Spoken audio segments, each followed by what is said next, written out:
6 बच्चे एक ही कमरे में रहते थे और रोज की लड़ाई झगड़े से उनकी बेचारी माँ बहुत परेशान रहती थी। इसलिए पति ने 5 बेड खरीदे, हर बेड के साथ अलग स्टडी और गेमिंग टेबल लगाई और उन्हें बहुत प्रैक्टिकल तरीके से अरेंज किया। लेकिन छठे बच्चे के लिए जगह ही नहीं बची, इसलिए उसे अपनी दादी के साथ सोना पड़ता था। आखिरकार उसकी शरारतों से परेशान होकर दादी ने भी उसे उसके भाइयों के पास भेज दिया, लेकिन वहाँ भी उसके लिए कोई बेड नहीं था। आखिर में काफी सोच विचार और बातचीत के बाद पति पत्नी ने पूरा कमरा रेनोवेट करने और छठे बच्चे के लिए भी अलग बेड और टेबल लगाने का फैसला किया। लगातार होने वाली लड़ाई अब एक ऐसा मसला बन चुकी थी जिसका हल नजर नहीं आ रहा था, लेकिन अब वे इसे हमेशा के लिए सुलझाने के लिए तैयार थे। सबसे पहले स्क्वायर स्टील ट्यूबिंग की मदद से बेड के फ्रेम्स तैयार किए गए ताकि 6 मजबूत बेड बनाए जा सकें। बीच में एडिशनल हॉरिजॉन्टल स्टील सपोर्ट्स लगाए गए ताकि फ्रेम्स को अच्छी स्ट्रक्चरल स्ट्रेंथ और स्टेबिलिटी मिल सके। इसके बाद फ्रेम्स को मजबूत कॉपर प्लेटेड स्क्रूज की मदद से दीवार के साथ सिक्योरली फिक्स कर दिया गया। बाहर के पैनल्स एनवायरमेंटली फ्रेंडली मटेरियल से बनाए गए जो मजबूत और ड्यूरेबल भी थे। बच्चों के सिर दीवार से न टकराए, इसलिए दीवार पर सॉफ्ट पैडिंग भी लगाई गई। फिर 6 सॉफ्ट मैट्रेसेस लाए गए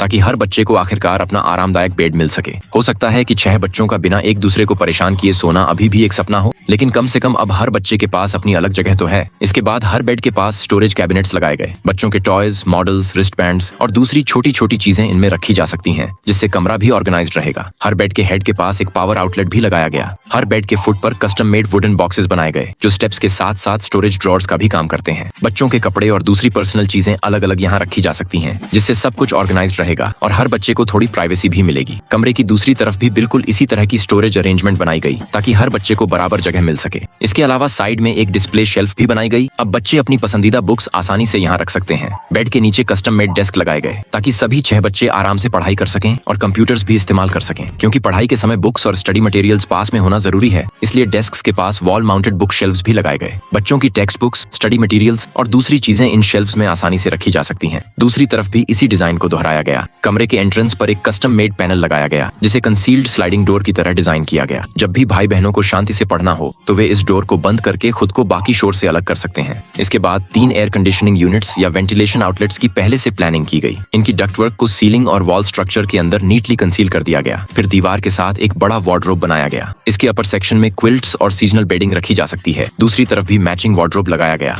ताकि हर बच्चे को बराबर स्टोरेज स्पेस मिले और जगह को लेकर लड़ाई के चांसेस कम हो। आखिर में वुडन बॉक्सेस को बेस बनाकर एक सॉफ्ट सोफा एरिया तैयार किया गया। इसके ऊपर स्नैक कैबिनेट्स लगाए गए और उनमें बच्चों के फेवरेट स्नैक्स रखे गए। अब चाहो भाई बहन एक साथ बैठ सकते हैं, अपनी बातें शेयर कर सकते हैं और अपने दिन के बारे में एक दूसरे से बात कर सकते हैं। जहां जरूरत थी वहां एक अलग प्रोटेक्टिव रेलिंग भी लगाई गई ताकि सेफ्टी बेहतर हो और हर बच्चे को अपनी थोड़ी प्राइवेसी भी मिल सके। इस तरह चाहो बच्चों के लिए पूरे कमरे को डिजाइन किया गया। अब हर बच्चे के पास अपना bed, study area, storage space और अपनी पर्सनल टेरिटरी है। अब उन्हें जगह के लिए लड़ने की जरूरत नहीं है। कमरा एक ज्यादा ऑर्गेनाइज्ड और फंक्शनल जगह बन गया है।